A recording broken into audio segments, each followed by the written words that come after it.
ورحمة الله وبركاته. يا رب دايما كلكم تكونوا بخير وصحة وسعادة وأحسن حال. النهاردة مع بعض هنعمل صينية الجلاش القمر دي بمكونات سهلة، وهنعملها بالفراخ لذيذة جدا وتنفع في عزومات رمضان. يلا بينا يا ست البنات نشوف الطريقة. أول حاجة جبت كده طاسة، حطيتها على النار وسخنتها قوي، وفرمت هنا نص صدر من الفراخ. كان عندي نص صدر كده في الفريزر، طلعته. وهنعمل احلى صينيه جلاش طعمها لذيذ جدا، ولو ما جربتوش بالفراخ فاتك كتير. بعد كده ما الطاسه سخنت بشويه الزيت، حطيت الفراخ تاخد صدمه في العصاج بتاع الفراخ او بتاع اللحمه. يا جماعه بحب اعمل الطريقه دي، بتديني طعم حلو جدا. ابتدي اقلب فيها كده لحد ما كلها تتشمع، وكمان على نار عاليه علشان ما تنزلش ميتها. فرمت بقى بصلتين كده كبار، ورحت نازله عليهم بالعصاج بعد ما تشمع زي ما قلت لكم. وهنا كنت هعمل الجلاش حلو، فكنت بعمل الشربات، حطيت نص ليمونه. نرجع بقى للعصاج بتاعنا، قعدت اقلب فيه كده كل ده يا جماعه على نار عاليه، علشان لا البصل ينزل ميته ولا الفراخ كمان تنزل العصاره بتاعتها. حطيت بقى ورقتين لورا بالشكل اللي انتوا شايفينه ده، وهحط شويه بابريكا مدخنه وشويه 7 بهارات، معلقه كده صغيره، بتديها حلاوة كده وبتبقى تستها عالي جدا. وحطيت بقى معلقة برضو ملح صغيرة كده وشوية فلفل اسود، وهنقلب ده كله مع بعض. كل ده ما تنسيش على نار عالية،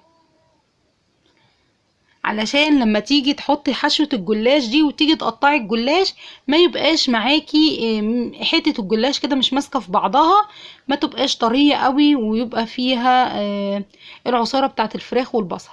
وحطيت مكعب مرقة، وبدأت كده اقلبهم كل البهارات مع العصاج.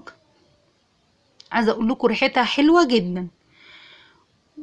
ولحد بقى ما تشرب العصاره اللي نزلتها دي، هنروح بقى ايه بعد ما خلصنا كده وقفلنا عليها. معايا هنا لفه جلاش دي نص كيلو. نص كيلو ده هعمل منه حلو، واعمل منه الحادق اللي انا هعمله معاكم. طلعتها بقى من الفريزر وسبتها كده تفك على الرخامه براحتها اهو بالشكل ده. بطلع الطبقات كده. وهنا بقى معايا معلقتين سمنه بلدي كبار. جبت بقى الفرشه كده وهحط كده في الصينيه وفي الجناب علشان ما يلزقش مني الجلاش، ولما اجي اقطعه حتت كده واطلعه يبقى معايا حلو جدا. اول حاجه هنا بقى بفرد طبقه من الجلاش. جبت اول راق وبحطه كده بالشكل اللي انتوا شايفينه ده، وبطلع نصه بره الصينيه. وبرده من الجنب ده زي ما انتوا شايفين كده، وبحط سمنه. بدهن سمنه برضو في الجناب وفي الارضيه كده بتاعه الجلاش. وجبت برضو راق تاني بالشكل اللي انتوا شايفينه ده، وبطلعه برضو بره الصينيه. هنعمل الطبقات كلها بالشكل اللي انتوا شايفينه ده، بس خدي بالك ما بين الطبقه والتانيه حطي سمنه علشان يطلع معاكي الجلاش مورق كده ويبقى حلو. وممكن كمان تعملي الخليط بطريقة تانية، تحطي سمنة على كوباية زبادي او كوباية لبن، وتحطي معاها يعني معلقة صغيرة من بيكنج باودر، وتمسحي ما بين الطبقات لو انتي مش هتحطي لبن في الاخر. لبن يعني وبيض، بس انا بصراحة ما بحبش اعمل الجلاش بالبيض. بالشكل اللي انتوا شايفينه ده بدأت بقى ايه كل طبقة والتانية ادهن سمنة.